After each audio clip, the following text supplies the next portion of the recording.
Hello guys, today we're going to discuss one of the craziest UFC events in history, the story of the event, and fight results so you don't miss out on anything. The week of UFC 279 was one of the most chaotic in the history of the organization.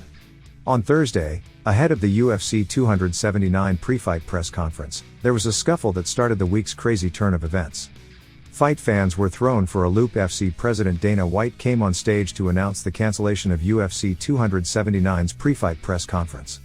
The UFC boss didn't go into too much detail, but he did say things got severely out of hand behind the curtains and the promotion felt that it would be the wrong move to bring all of the fighters on stage for the press conference. While fight fans were for several hours unsure of what had happened, a few people gave their accounts. Popular MMA journalist Ariel Helvani took to Twitter to clear the air around the backstage fracas that saw the UFC 279 press conference called off. According to Helvani, the incident began when UFC welterweight Kevin Holland exchanged heated words with one half of the supposed main event, Khamzat Chimaev. The pair shoved one another and reportedly were about to get into a full-scale brawl until separated. Dana White went on to announce to the audience at the press conference that would not be happening and emphasized that for everybody's safety, it was the right decision. Khamzat Chimaev's coach Andreas Michael had his say on the altercation, and according to him, the chaos was exaggerated, but not everyone escaped untouched. In a live Instagram video, coach Andreas Michael commented on the scrimmage that ensued, laughing at some of the stories being reported on the incident while also claiming that Chimaev made a mark on Kevin Holland. He said, "What happened was that Khamzat went inside by himself, then he came and it started with Kevin Holland and gave him, like, a boot in the chest. Then they started doing whatever they were doing and then the Diaz crew came in and they started doing what they were doing. But nobody got injured, thank God." In response, Holland tweeted that he didn't feel a thing despite being push-kicked by Khamzat. Luckily, more than a day after the altercation happened, the footage was finally released. The entire ordeal wasn't captured, but the video that was released showed a scuffle between co-main event counterpart Kevin Holland and Khamzat Chimaev, as well as a brief appearance by Nate Diaz and his team. The rivalry between Chimaev and Holland dates back to 2020 when Holland took offense to Chimaev pretending to mistake him for a hotel staff member. While the little scuffle didn't cause any fighter to pull out, fight fans were not prepared for what would happen next. On Friday, the day of the weigh-ins, the event headliner Khamzat Chimaev missed weight badly.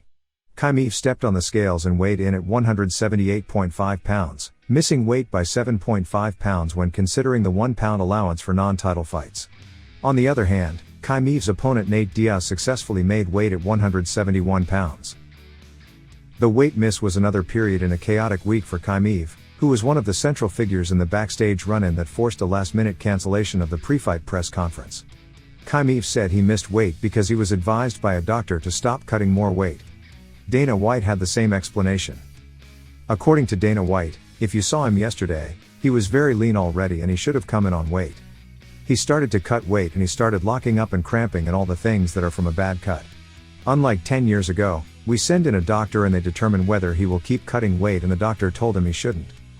Khamzat Chimaev might no longer compete at welterweight, at least according to UFC President Dana White.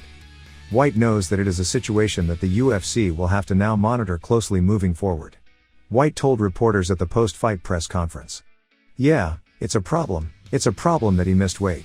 We have to look at it and figure it out, but what makes sense is for him to fight at 185. So we'll see." The weight miss by Khamzat resulted in a shuffle of matchups, including a new main event of Nate Diaz versus Tony Ferguson.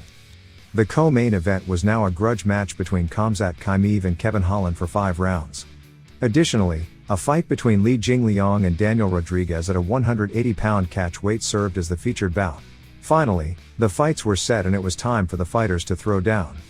In the main card opener, Johnny Walker, who is largely known for his creative striking, took a rather different path to get a much-needed win against Ion Cutelaba. The 6 feet 6 inches Johnny Walker made good use of his length to secure a first-round rear naked choke.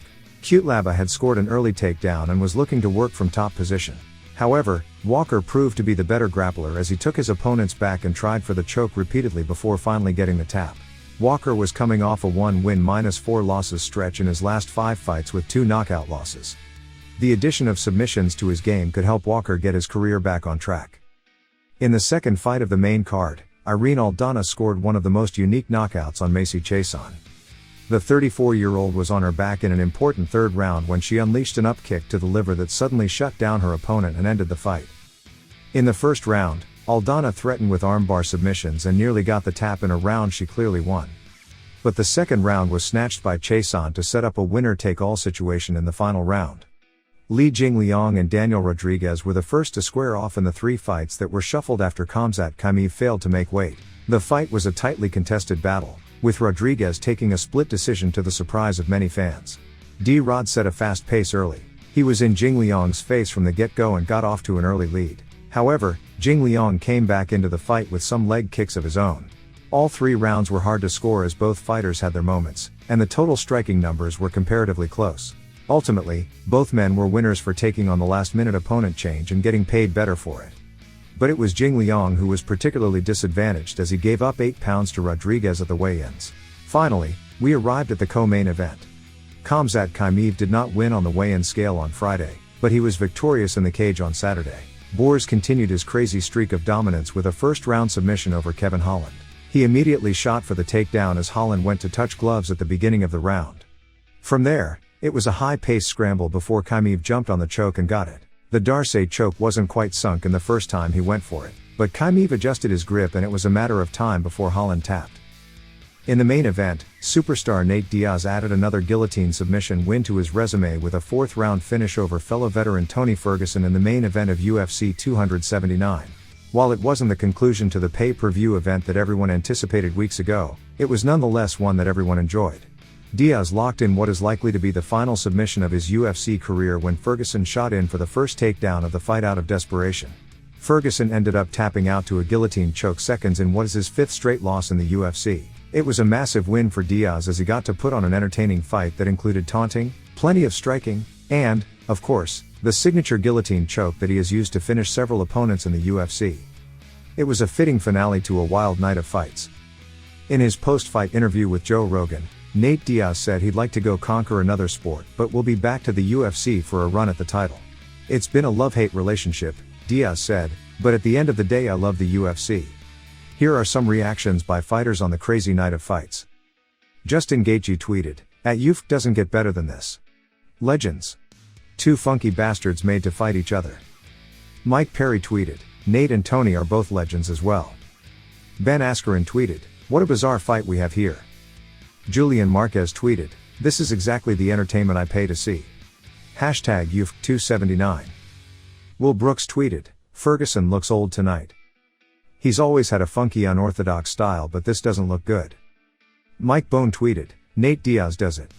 He's the first to submit Tony Ferguson since 2009 to close out his UFC contract. Wow." Jake Paul, "Nate Diaz is a motherfucking legend and would have slapped the shit out of Khamzat." Hello guys, that is all for now. Don't forget to like, comment, and hit that subscribe bell.